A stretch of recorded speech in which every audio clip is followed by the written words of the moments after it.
downtown Tucson, you can see the white Remember 1.8.11 bracelets being worn to support the victims of the January 8th shooting. Our reporter Melanie Honker covered the event and the high school students raising more than money for the Tucson Victims Fund. It's been a month since the January 8th shootings at a Safeway in Tucson, and Tucsonans continue to honor the victims of the tragedy. Operation Tucson Healing took place to remember that day and raise money for the Tucson Tragedy Fund. It's amazing how even after a month has passed, people are still helping one another come together and still supporting those affected by the events. Homicide Survivors, Inc. handed out black and white ribbons. These symbolize their goal to stop violence. A popular item at the memorial were these bracelets. Today we're selling the remembrance bracelets from the events on January 8th. They read Remember 1-8-11. At Ironwood Ridge High School, a student brought up the idea of selling bracelets to raise money for the victims. They have raised over $25,000, and their efforts are not stopping there. We're aiming for $50,000. We just ordered another shipment of $20,000, which will be pure profit for the Tucson Victims Fund. Efforts like this have made our community heal. I can't get over the fact how we've come together so much, and we've really been united through these terrible events, but it really has shown how strong our community is. Each bracelet only costs $1, and you can contact Ironwood Ridge High School for locations on where to buy them. On a lighter note, UA is offering some lighter food options. Wildcast reporter Jessica Froman introduces us to the new restaurant in the rec center, Fuel, and its healthy eats. Fuel is a new restaurant inside the Student Rec Center and was designed by a senior here at the University of Arizona. Were you excited about it, or did it just sound like a lot of work? Probably both, because one was a project that was real, it involved a lot of work at the same time, but overall I think what made it worthwhile was the fact that I could have my hands in it from start to finish. What made you decide to use the materials you did for Fuel? It was kind of a process of elimination, working with a bunch of materials, working with vendors, so thinking about what options were available in the first place, and then I dealt with later on dealing with budget restrictions and things like that, so have to narrow down your dream and then really come out true. How did you decide what type of atmosphere you wanted? Well, the big thing for the restaurant was supposed to be a healthy environment, something that the students would like, that was something accessible to the entire community, so I wanted to kind of grasp that throughout the whole restaurant here. As you can see, there's plenty of students, it's busy. I wanted something that was fresh and clean, very bright and open. Did you think you'd win?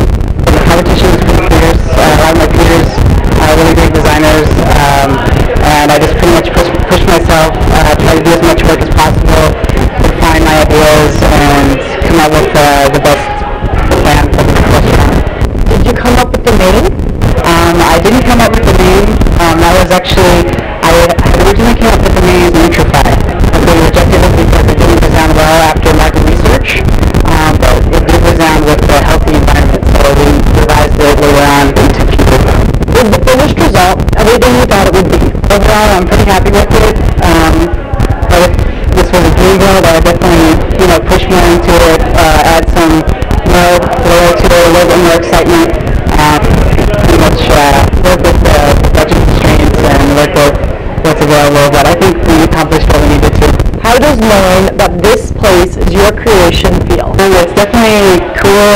I can go to Google Maps and I can point my friends to it, so that's something interesting. Not many people can say they've designed a restaurant as a student, so that's something that's definitely going to stick with me, and it's going to be valuable for the future. For UATV, I'm Jessica Froman. Fuel is open 7 days a week, and most nights stays open till midnight, which should satisfy every student's late night study snack on a healthier option. When we return, we'll take you to Vietnam, or at least to the university restaurant where you can try some Vietnamese food. Stay with us.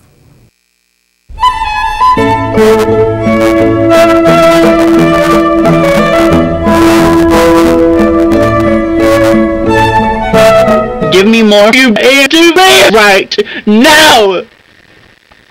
Please!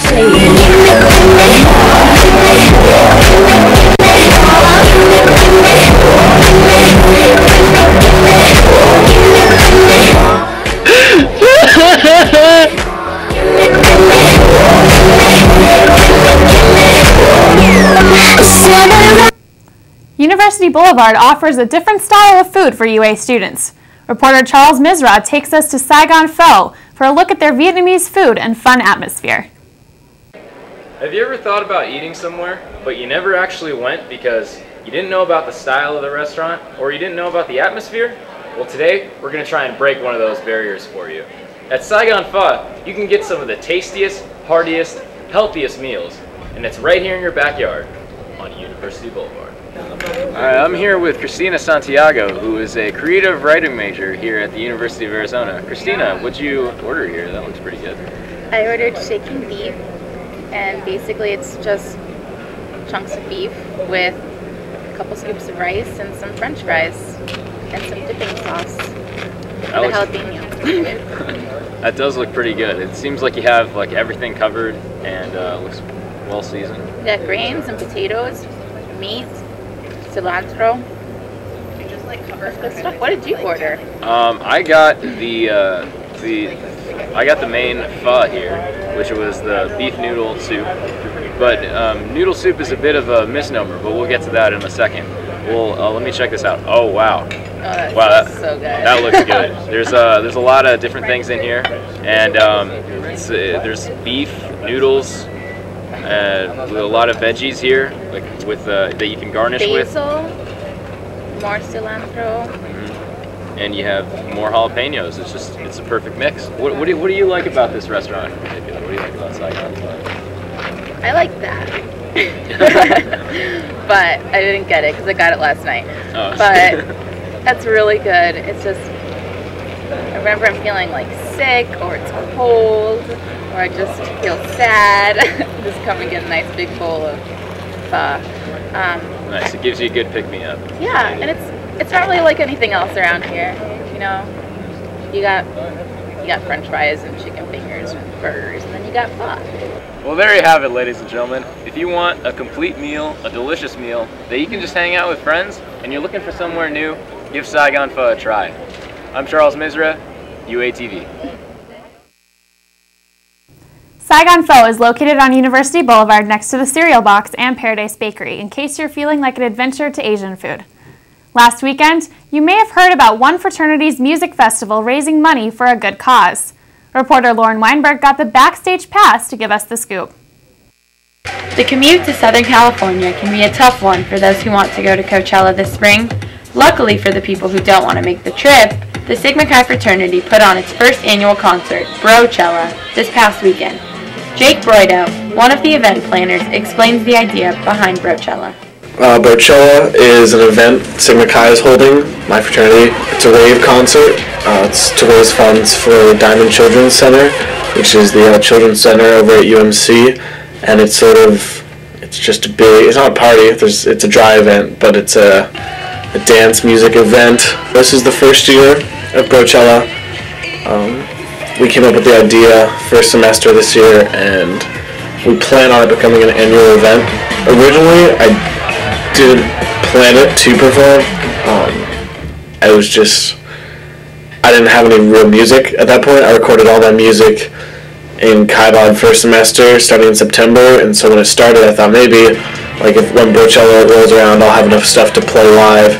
Jake started his music career at age 14 with some friends from high school, quickly gaining notice from the music community. Got a record deal offer from Harvey Mason Jr., who went here, played basketball here, now lives in LA. Although he had the opportunity to pursue his music career, Jake instead chose to go to school.